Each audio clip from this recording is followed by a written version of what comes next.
Train में बैठे एक आदमी ने जैसे ही अपना फोन निकाला, अगले ही पल उसका फोन पिघलकर रेत में बदल गया।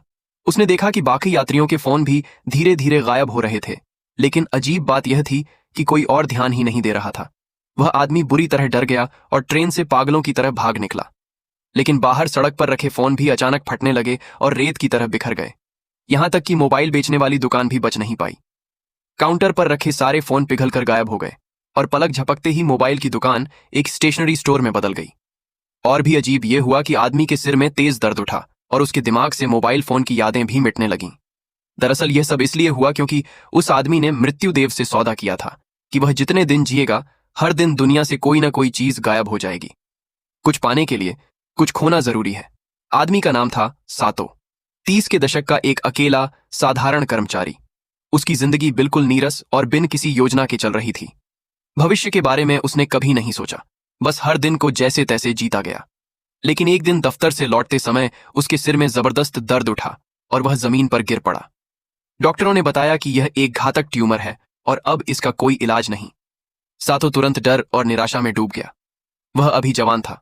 उसने न शादी की थी, न बच्चों का सुख देखा था, न दौलत का आनंद लिया, न ही कोई बड़ी कामयाबी। और अचानक उसके सामने मौत खड़ी थी।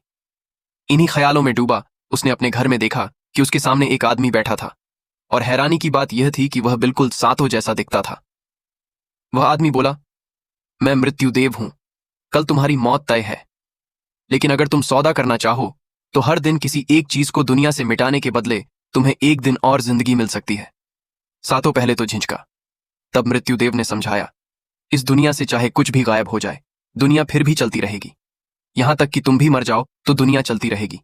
इसलिए सबसे ज्यादा जरूरी है तुम्हारा जीना। सातो को उसकी बात सही लगी और उसने सबसे पहले अपनी नापसंद सब्जी को गायब करने का सौदा किया। लेकिन असली मोड़ तब आया जब उसने फोन को मिटाने का फैसला किया।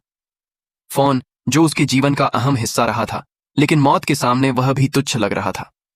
सौदा पूरा करने से पहले मृत्युदेव ने उसे आखिरी बार फोन इस्तेमाल करने दिया। सातो ने कॉल लॉग खोला। बहुत सारे नंबर थे, लेकिन कोई भी ऐसा नहीं जिसे वह सच में याद करता। आखिरकार उसने अपनी पूर्व प्रेमिका को फोन किया।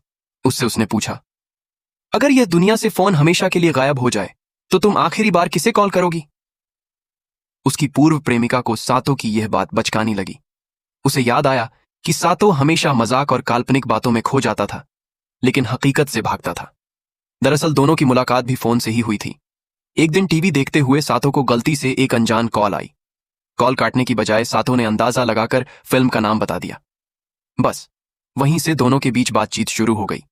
धीरे धीरे वह बातचीत हर दिन की आदत बन गई और उन्हें लगा कि वे एक दूसरे के हिस्से हैं।